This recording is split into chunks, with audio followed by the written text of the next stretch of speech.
Hello. How are you guys? Today we're talking about the personal planets in astrology. The personal planets are going to be the planets Sun through Mars in your natal chart. These planets are unique to the day that you were born, whereas Jupiter through Pluto are going to be our outer planets, our more social planets. These planets move a lot slower as they transit between signs, and so they are generational. You and somebody born in the same year as you more than likely will have the same Jupiter through Pluto placements because they are generational in nature. Jumping right in, I have my notes. As always, I have these beautiful flashcards that my wonderful teacher told me to make so that I can familiarize myself with all things astrology. We're jumping right into it. We have the sun. So the sun is ruled by the sign of Leo, or the sun rules Leo, and the sun rules the fifth house. The sun is your ego identity. It is masculine in nature. The sun deals with our life force energy. The sun is our life force energy. It is our vitality. This is the soul's self-expression. How does your soul creatively express itself? That's going to be through your sun sign. The sun deals with radiance and illumination. It is our unfiltered joy. I heard that from Soul Navigation. She said the sun's energy is your unfiltered joy. It is light. The sun represents the father. It represents the husband. And it also represents king and patriarchy, patriarchal ideals. The sun represents our talents and how we present these talents to the world. So your sun is going to be your creative expression or your creative essence. Your sun essentially is going to be when you walk into a room and people first see you, they'll see your rising sign. When you start to act, right? When you start to move your life force energy throughout the body as you go about that room and talk to different people or whatever you're doing, that's going to be your sun sign, right? So the sun is the ego, how the ego shows up in this room.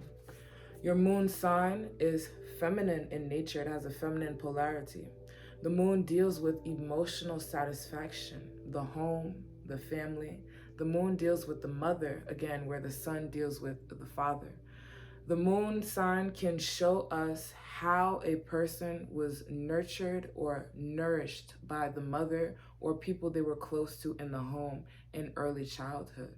Your moon sign deals with relatedness and closeness.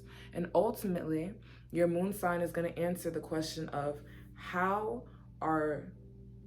what brings you emotional fulfillment? So how are your emotional needs met? What do you require in order to be emotionally nourished? Are you an emotionally dependent person or an emotionally independent person? Your moon sign is going to tell you all about that. The moon is cyclical in nature, where the sun moves signs from month to month. So right now we're in Gemini season. Next month we'll be in Cancer season. Yeah. The moon transits every 2 to 3 days. So the moon is always changing, always fluctuating. You know, we see it in the sky. It'll be in different phases, always waning or waxing. So this helps us understand that feelings come and go. You know, the energy of the moon is not quite stable. It's something that is always changing. How we receive emotional nourishment and fulfillment changes as we develop and grow through life. So this is your moon sign. The moon rules the fourth house in astrology. It rules over the sign of Cancer, falls in the sign of Scorpio, and exalted in Taurus. Next we have Mercury. Mercury is the messenger. This is our mental processor. Mercury deals with our mental capacity, our expression of opinions, how we verbally express ourselves. That is our Mercury sign. Mercury deals with how and what you like to learn. It deals with logic, reason, communication. So how we give and receive communication is our Mercury sign. Mercury helps to communicate messages between heaven and earth. So this is when you receive a thought and an idea, that'd be Mercury, and how you take action and put it down to earth is going to be Mars, but we'll get to that in a second. Mercury is the sun's wingman. Mercury never travels too far from the sun. It changes signs every 2 to 3 weeks. If it's retrograde, it'll be about 3 to 4 weeks. Mercury rules Virgo, Gemini, the third house and the sixth house. It is detriment in the sign of Sagittarius, and it falls in the sign of Pisces. Venus is our next beautiful personal planet. Venus, you guys like my cards? Yeah. Venus is feminine in nature. It is receptive. Venus helps us understand how we create harmony and pleasure in our lives. How do we mediate situations between ourselves and another?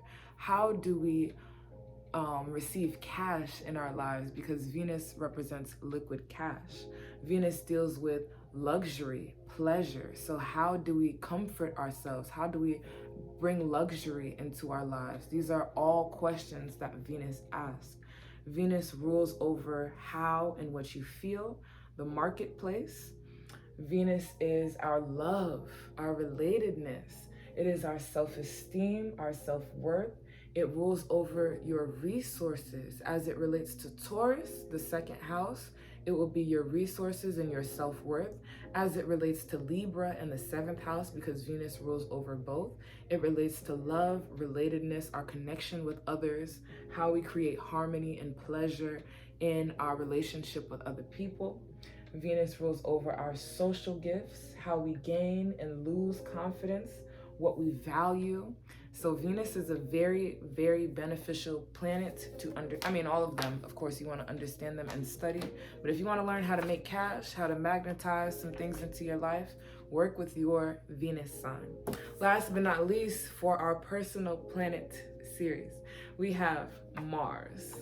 Mars rules over the first house. Mars is brute force. I love doing that because that's exactly how I feel. Like Mars is brute force.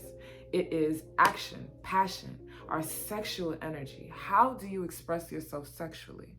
That is your Mars sign. How do you act? How do you take action? So you wake up, your instinctual patterns and how you wake up and go about your routine would be your moon sign. How you express yourself through your routines is going to be your sun sign. But how you decide to do it, the actions you decide to take, the way you pick up your toothbrush or the way that you put your sheets back on the bed is all your Mars sign. It is action, it is assertion, it is force. So putting that life force energy out there is that Mars energy. What you live and die for. Mars represents what you will live and die for. It represents violence because this was from Soul Navigation as well, we all have the ability to be violent, to be angry. So your Mars sign represents that. It represents how confident you are. How do you assert yourself? How are you it says, how are you bold? So I thought I could word that better, but how are you bold in situations? Are you more timid and passive, or are you, upfront in people's face, giving them that brute force energy, right? Trying to see if I have anything else here for Mars. It says Mars is your chi energy. So again, your sun is that vital life force energy, and Mars is how you act that energy out. It is your power, your will. It is what animates the spirit. So don't want to make this video too long. These were the personal planets, your sun through Mars. What do they mean? Your planets are the function. Planets are the overall energy. When we look at the planets, the houses, and the signs, planets are the overall energy. Sign is how that overall energy is expressed. And the house would be the area of life that this energy is focused, emphasized, or I guess mostly expressed through. So these are our personal planets. Let me know what you think. Share some of your personal planets with me. Like, share, and subscribe. And yeah, I'll be back with a video about the social or outer planets. Thank you so much for watching.